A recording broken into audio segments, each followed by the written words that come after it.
And I've been looking forward to speaking to Nathan Hill because it's a good day to talk about independent short films. Today is the final day of the St Kilda Film Festival, and in the Astor Theatre, which will be packed out down there on Dandenong Road and Chapel Street in East St Kilda, the announcements are all being made of the award-winning films from the 200, I think, that were chosen to be scrutinised and considered out of the 600 entries. And Nathan Hill is a young independent filmmaker who's got his own film in production. I thought it'd be good to talk to Nathan about his endeavours and what led him to get interested in it, because this is something that obviously has been and seen a huge growth in Melbourne in particular and Australia in general over the last few years. Welcome, Nathan. How are you? Peter, how are you? Very well, thank you. How's your film coming along? Film's coming along fantastically at the moment. I've been in pre-production for about 6 months. Writing-wise, though, it's been a 2-year endeavour. Are you writing it as well? I am, actually. So when you say you're an independent filmmaker, you are. You're financier, I bet. That's right. So you're the writer. No one else is going to be producing it, so I guess you're the producer as well, and you'll direct it. Exactly. Are you in it? No, not this time. One of my rules now that I apply to myself is that if I'm going to direct something, I will not star in that production as well, just to try and keep focus from one department as opposed to two. As far as being in front of the camera and behind, I think it's more beneficial for the director to be, focusing on that one vision, as opposed to getting involved in the acting circuit as well. Well, particularly when you've got a bit of other work to do. Yes, like, exactly. Fundraising, and no doubt you'll be supervising editor as well as That's right. casting director. That's right. Location scout. Exactly. Yeah. Yep, there's so much to do. Are you a lighting expert as well? I do know quite a bit about lighting. Now, where did you learn all these skills? How did you get to be an independent filmmaker? What other things do you do that finance all this and that give you the grounding? I suppose it's definitely number one is passion, and then you've got to sort of go out there and find courses that apply to yourself. There really is sort of no one set rules book. I think actors will tell you that as well. That it can be very very hard to really get a project up or be discovered as an actor to perhaps act in a lead capacity. Yes. Well, I'm still waiting to be discovered in a few decades down the track now. I think you already discovered that. But yeah, I started out in Collingwood at Northern Metropolitan Tape doing corporate video. Oh, right, okay. Which was sort of...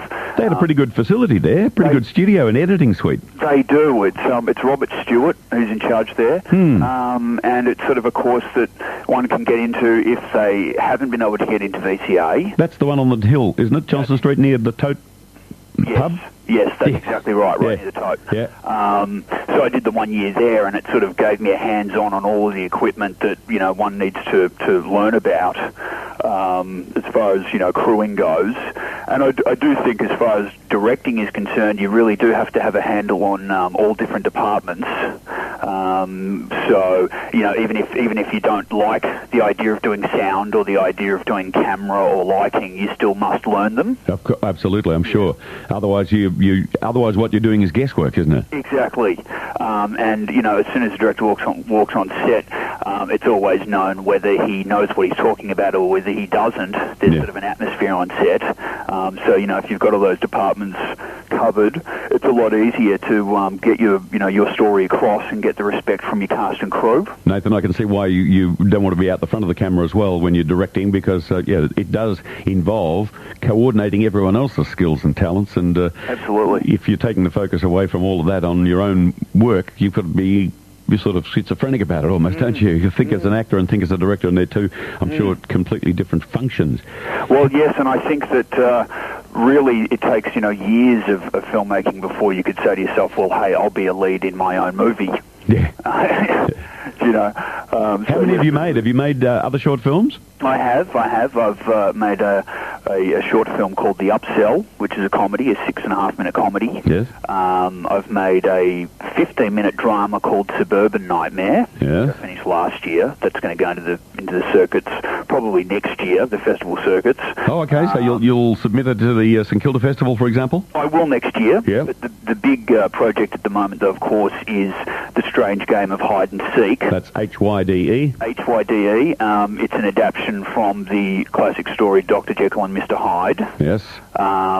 And that really will be it's the body of work that everything I've done so far is sort of, leaning towards my little epic. How long do you estimate that it will run, Nathan? I'm looking at about half an hour, Pete. Okay. Yeah. So that still qualifies as a short film. Yes. I mean, no doubt you'll want to submit it to various film festival organisations, short film festivals. And overseas.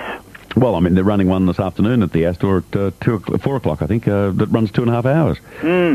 Or as part of the festival, maybe not at the Astor. That's the given over today to the presentations, but I think at the George or somewhere like that, they're running a lengthy film that still qualifies as being submitted for the short film. So there's so many departments, and there's so many different running times. Yes. That can be submitted, and I was listening to what you said before about how the film industry is definitely starting to expand, particularly in Melbourne. And all over the world, and short films are becoming so acceptable now. It's always been a cheaper way to display some of your work and show that what sort of potential you might have to do something full length. Yeah, absolutely. I think it's all power to you. The beauty of it, of course, is that we talked to, was it Nigel last week or the week before, organising or one of the festival coordinators. Yes.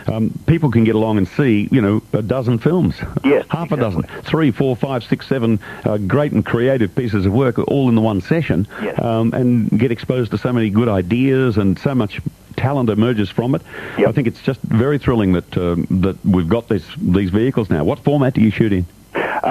We'll be shooting this one on digital. Digital? The highest possible digital format, though. Yep. I sometimes hesitate when people ask me because there seems to be a bit of a thing in Melbourne. If you don't shoot on film, then you're not a filmmaker. Mm-hmm. But as far as the effects that I have in this movie, I've got a lot of digital effects. They're going to slide in quite nicely with the digital format that I've chosen to shoot on. Okay. Well, you can find also that you can make some savings there. You can cut costs, whereas I tend to pour at these early stages of developing even myself as a filmmaker. I'd like to spend more money on the production design and getting the acting right, because yes. at the end of the day, that's what you're going to be seeing. You're in pre-production at the moment, shooting in July. When would you think you've got a finished product? Well, I always go into post-production straight away. Uh-huh. And, I'm looking to have this one finished well and truly before the end of the year, to screen it at my, actually now it's the second year in a row for myself and colleague Andrew Carter. We've had our own festival running last year at the Capitol Theatre on Swanston, called Out of the Lights, where we showed three of our other films. Andrew's actually, in fact, the lead actor in this movie that I'm making, and we were going to probably premiere it there sometime in November. All right, well, we'll look forward to it very much. I'm glad to get you to tell that story today. It'll be... a bit of a buzz for everyone who's interested in filmmaking. Get out there and do it, and get it into the festivals, and write your script and get it happening the way Nathan does. Absolutely. Good work. Good luck with it, Nathan. Thank you very much, Peter. Thanks for sharing the time. Independent filmmaker Nathan Hill and The Strange Game of Hyde, Hyde, and Seek is the upcoming production. We'll see it in the film festival next year, I hope.